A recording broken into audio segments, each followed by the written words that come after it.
السلام علیکم ورحمۃ اللہ وبرکاتہ۔ معزز ناظرین، آپ دیکھ رہے ہیں اردو اسلام۔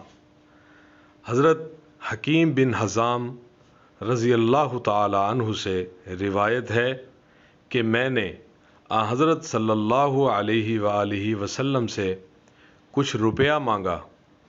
آپ صلی اللہ علیہ وآلہ وسلم نے دیا، پھر مانگا، پھر آپ نے دیا، پھر فرمایا، حکیم، یہ دنیا کا مال ہرا بھرا، ظاہر میں بہت شیریں، لیکن جو کوئی اپنا نفس سخی رکھ لے تو برکت ہوگی، اور جو کوئی جی میں لالچ رکھ لے تو اس کو برکت نہ ہوگی۔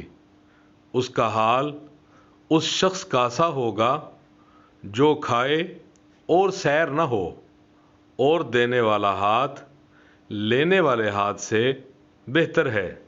حکیم بن حزام رضی اللہ تعالی عنہ کہتے ہیں، میں نے آپ صلی اللہ علیہ وآلہ وسلم سے عرض کیا، یا رسول اللہ صلی اللہ علیہ وآلہ وسلم، قسم ہے اس کی جس نے آپ صلی اللہ علیہ وآلہ وسلم کو سچائی کے ساتھ بھیجا، میں اب آپ صلی اللہ علیہ وآلہ وسلم کے بعد مرنے تک کسی سے کچھ نہیں لوں گا۔ حکیم رضی اللہ تعالیٰ عنہ اسی قول پر قائم رہے۔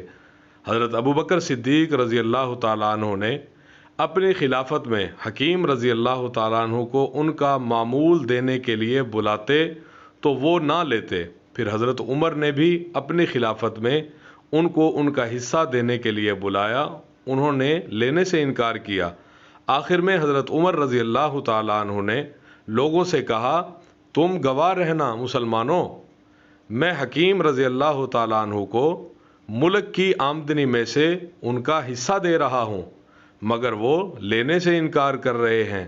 غرض حکیم رضی اللہ تعالیٰ عنہ نے پھر حضرت صلی اللہ علیہ وآلہ وسلم کے بعد کسی سے کوئی چیز قبول نہیں کی، یہاں تک کہ دنیا فانی سے کوچ کر گئے۔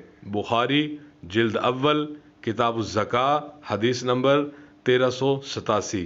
معزز ناظرین و سامعین، اگر آپ کو ہماری یہ ویڈیو پسند آئی ہے تو ویڈیو کو لائک کر کے ہماری حوصلہ افزائی کر دیں، چینل کو سبسکرائب کر کے گھنٹی کے نشان کو ضرور دبا دیں، کمنٹ باکس میں اپنی قیمتی رائے سے آگاہ کیجیے۔ شکریہ، جزاک اللہ۔ السلام علیکم ورحمۃ اللہ وبرکاتہ۔